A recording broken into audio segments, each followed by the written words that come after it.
और जो उत्साह नजर आ रहा है, हमको लग रहा है कि पिछले बार का रिकॉर्ड टूटेगा। शहरों के अंदर मत प्रतिशत कम रहे, पूरा षड्यंत्र साजिश रची गई। एक ही मत पेटी में दोनों वोट। किसने बुद्धि दे दी भाई? आप दो बैलेट बॉक्स नहीं रख सकते थे क्या? कहां से खोज करके लाए अंतरिक्ष से कि एक ही वो नींद में रहे और आंख बंद डब्बा गोल? ये बिल्कुल गलत है। दोनों अलग अलग मत पेटी चला जाए और अलग अलग टेबल पे चला जाए। ये चुनाव आयोग की भयंकर कहते हैं लैप्स है, बहुत भयंकर लैप्स है। ईवीएम की जगह मत पत्र कर दिया, मत पत्र के बाद आपने ये कर दिया। इतना फाइनेंशियल क्रंच आ गया इस प्रदेश के अंदर। अगर हमको वोट से आप वंचित रखते हो तो ये तो बहुत खराब श्रेणी में आता है। किसकी जिम्मेदारी है? कौन सेट करेगा? निकलिए अपने घर से, आइए इस षड्यंत्र के खिलाफ, साजिश के खिलाफ वोट कीजिए।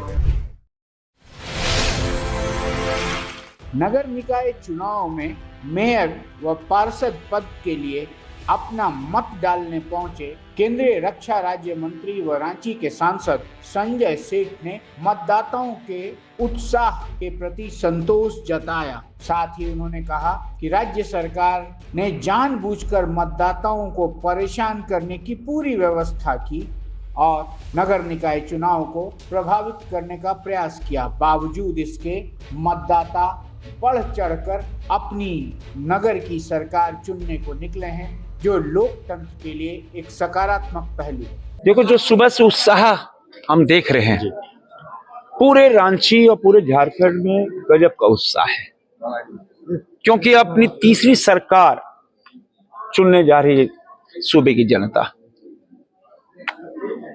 और जो उत्साह नजर आ रहा है, हमको लग रहा है कि पिछले बार का रिकॉर्ड टूटेगा। किंतु मत प्रतिशत कम करने के लिए, शहरों के अंदर मत प्रतिशत कम रहे, पूरा षड्यंत्र साजिश रची गई।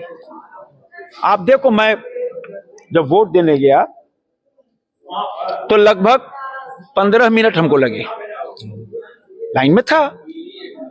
किंतु एक ही बैलेट बॉक्स, आप देखो कितना है। यह था, एक पार्षद चुनना है, एक महापौर चुनना है। दोनों की का मत पेटी अलग होनी चाहिए। एक ही में कहीं उचित नहीं है। कभी हमने देखा नहीं, पहली बार हम देख रहे हैं। एक ही मत पेटी में दोनों वोट। अब काउंटिंग समझो, 27 को काउंटिंग है तो 27 पूरा दिन आपको छाटने में लग जाएगा। किसने बुद्धि दे दी भाई? आप दो बैलेट बॉक्स नहीं रख सकते थे क्या? ये बड़ा सरप्राइजिंग है नहीं? ये बहुत, मैंने आज तक अपने जीवन में ऐसा नहीं देखा। कहां से खोज करके लाए अंतरिक्ष से कि एक ही मत पेटी में दोनों वोट डाल दिए जाएं? इन्हीं को परेशानी होगी। यह है लिंगर करना, यह है मत गणना के समय जो हमारे कार्यकर्ता रहेंगे उनको थका देना, थका दो ताकि वो नींद में रहे और आंख बंद डब्बा गोल। ये बिल्कुल गलत है। एक मेयर का अलग होना चाहिए और पार्षद का अलग होना चाहिए, ताकि दोनों अलग हो और दोनों अलग अलग मतपेटी चला जाए और अलग अलग टेबल पे चला जाए। आप देखो, जब मतगणना शुरू होगी फिर खोला जाएगा, करते करते दोनों को छाटा जाएगा, फिर बंडल बनाया जाएगा, फिर पार्षद का दूसरे रूम में भेजा जाएगा, मेयर का दूसरे रूम में हो जाएगा। सुबह अगर काउंटिंग शुरू होगी तो छाटने में, बंडल बनाना शाम हो जाएगा। ये चुनाव आयोग की भयंकर कहते हैं लैप्स है, बहुत भयंकर लैप्स है। अब इसका मतलब आप 27 तो छोड़ दिए, 28, 29 तक रिजल्ट आएगा। क्या हो गया भाई? दुनिया डिजिटल हो रही है। एक तरफ आपने ईवीएम की जगह मत पत्र कर दिया, मत पत्र के बाद आपने ये कर दिया। इतना हमको नहीं लगा कि कहां से ये बुद्धि आई। क्या साजिश, षड्यंत्र चल रहा है। षड्यंत्र सफल नहीं होने देंगे। कितनी भी साजिश कर लो, सफल नहीं होने देंगे। सूबे की जनता गुस्से में है। आपने साल सवा साल के अंदर पूरा सिस्टम डिरेल कर दिया। पूरा कहते हैं ना, फाइनेंशियल क्रंच आ गया इस प्रदेश के अंदर। कहीं रूल ऑफ लॉ कोलैप्स हो चुका है और जो जन सुविधा है कुछ नहीं।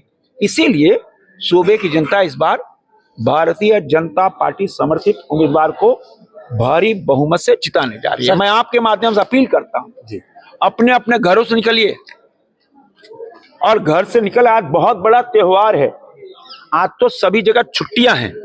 आप घरों से निकलिए, आइए मतदान केंद्र तक आइए, अपने पसंद के उम्मीदवार को। रांची स्वच्छ सुंदर शहर बने, इंदौर के मुकाबले रांची खड़ा हो। रांची में किसी प्रकार की कोई कमी नहीं है। इतना सुंदर शहर, आकर्षक शहर, इतना हरियाली वाला शहर, इतना ग्रीन हिल्स वाला शहर, इतने फ्रेंडली लोग, हिंदुस्तान का नंबर 1 सिटी बने, ये मेरा संकल्प है 2026 का। और उसी अनुरूप आप सब अपने अपने घरों से निकलकर मतदान करें, ताकि हमारा जो संकल्प है 2026 का, स्वच्छ सुंदर और देश का पहला आकर्षक शहर, तो उसमें हम सफल हों। सेठ जी, इस काम में जो मतदान कर्मी हैं वो अपना वोट कास्ट नहीं कर पाएंगे। वही कह रहा हूं, मैं कल भी मैंने कहा, ये चुनाव आयोग का बहुत बड़ा लैप्स है। जो चुनाव कर्मी हैं, जो ड्यूटी में हैं, उनको भी माने इसको कौन इसका पेनल्टी देगा? देखो, लोकतंत्र का सबसे बड़ा त्योहार है। अगर हमको वोट से आप वंचित रखते हो तो ये तो बहुत खराब श्रेणी में आता है। किसकी जिम्मेदारी है? कौन सेट करेगा? मैं इस संबंध में जरूर केंद्रीय चुनाव आयोग को भी संज्ञान में लाऊंगा कि कैसे सरकारी कर्मचारी, अब इसमें भी साजिश है, कहीं ये भाजपा समर्थित उम्मीदवारों को वोट नहीं दे दे, तो पूरी तरह आप कहते हैं ना अलग थलग रखना, तो ये तो लोकतंत्र के त्योहार है भाई, इसमें सबको शामिल होना है। तो मेरा यही आग्रह है कि आप घरों से निकलिए और चलिए मतदान केंद्र तक, उस षड्यंत्र, उस साजिश को विफल कीजिए।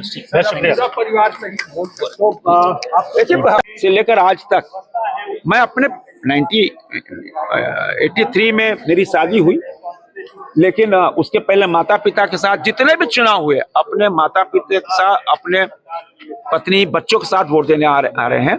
ये पहला मौका है जब मैं अकेले वोट देने आ रहा हूं। कारण ये भी साजिश का, मेरा नाम इस वार्ड में, इस बूथ में, और मेरे 1 किलोमीटर दूर मेरी पत्नी का नाम। क्या साजिश है भाई? क्या कर रहे हो? इतना बड़ा लैप्स चुनाव आयोग के द्वारा, ये जो स्टेट चुनाव आयोग है, क्या कर रहे थे भाई? हर जगह लैप्स ही लैप्स, माने इतना लैप्स हमने अपने जीवन में नहीं देखा। ये चुनाव हो रहे हैं, लोकतंत्र की सरकार बनाने जा रहे हो, और इतना लैप्स, मैंने लैप्स गिनाए ना। तो अब चलो, अब चुनाव अब शुरू हो गए हैं, लेकिन सभी साजिश षड्यंत्र को विफल करने के लिए निकलिए अपने घर से, आइए इस षड्यंत्र के खिलाफ, साजिश के खिलाफ वोट कीजिए। और तीसरी सरकार, जो हमारा संकल्प है 2026, रांची को सुंदर, साफ, आकर्षक शहर बनाना, और पूरे झारखंड के अंदर जो हमारे भारतीय जनता पार्टी के समर्थित उम्मीदवार हैं वो लगे हैं। आइए हम सब, झारखंड को बनाना है, गढ़ना है। आप सब अपने अपने घरों से निकलिए।